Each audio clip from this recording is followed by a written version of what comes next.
Thank you everyone for joining us today. My name is Hussam Mohsina and I'm a startup founder, serial entrepreneur and a tech communities lead. I have been working in this industry for the past 12 years, building communities across the region. In my latest capacity, I was leading the Microsoft Reactor in the Middle East and Africa. Dany, thank you so much for joining us today. It's a lovely platform. GITEX and DevSlam has been dedicated to talk all about developer ecosystem and all, and you come with a wealth of experience. I know you. We partnered during Astrolab's programs, coding boot camps, data science, etc. But I want to start early on. Like, what got you into the field? What did you find interesting so that you started, building your skill sets into it? Thank you very much, Hussam, and thank you everybody for being here. So data science, my journey into data science started with mathematics first. And I went into mathematics after I learned coding. So far, let me give you a little context about myself. So this is my second postgraduate degree. I'm also on the side taking PhD courses in mathematics. And as Hussam pointed out, I actually teach people higher level mathematics. So for example, if you are a physician and you want to come up with better diagnoses, or if you want to understand causality and probability theory, you want someone to kind of help you out with the notation. Or if you want to make sense of the mathematics for your investment portfolio, you come to me. Before I pursued computer science academically, I learned coding online. There were not that many YouTube videos to learn from. So what I would do is I would download software. Sometimes you're not supposed to download them the way you would download them, but I downloaded them just to figure out how the code was written. A couple of YouTube videos here and there, and then I thought, wait a minute, I can actually do this at a university level. And I started university in my mid-20s after I had a job as a developer. And this was well over a decade ago.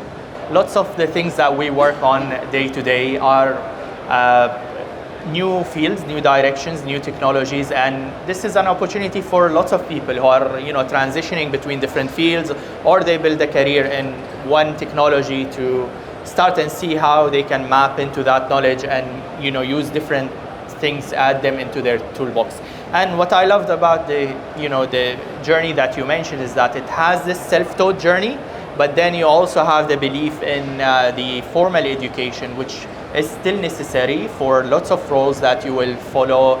You will need the bachelor, the masters, etc. So combining both, and also speaking about the highways, also there are ways for you to speed up the process in the journey. So I want to also talk about how different experiences, I think, such as training and teaching people, also helped you in maybe figure out different ways into maybe breaking down the challenges, or understanding new areas where you can maybe build your business or build a startup or a tool, etc.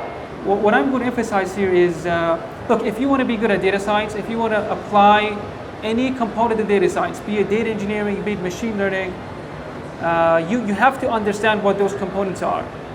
And if you want to truly go into detail and see how those components work, you are going to encounter mathematics.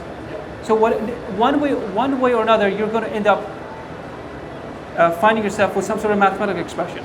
And the technology and the evolution that's happening, and the tools that are being built day by day is becoming more easily accessible for you in different fields to jump in and start growing within that. So I want to open the floor for some questions now. Is that must to enter this field to have a master degree or PhD to be able to do research and come out with new ideas that add value to the model?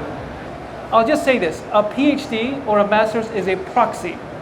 It's an indirect way to know if you know the topic. Now, if you could demonstrate you know the topic in an alternative way, and there are people who have done this, then sure.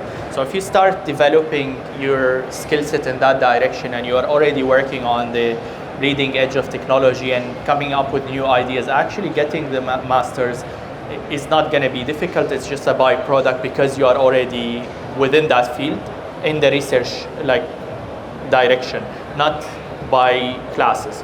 This is one part. Second, what is important about that is the community, is that because you have, in order to graduate with a master's or a PhD, you have to publish articles in, well-known publications, journals, etc.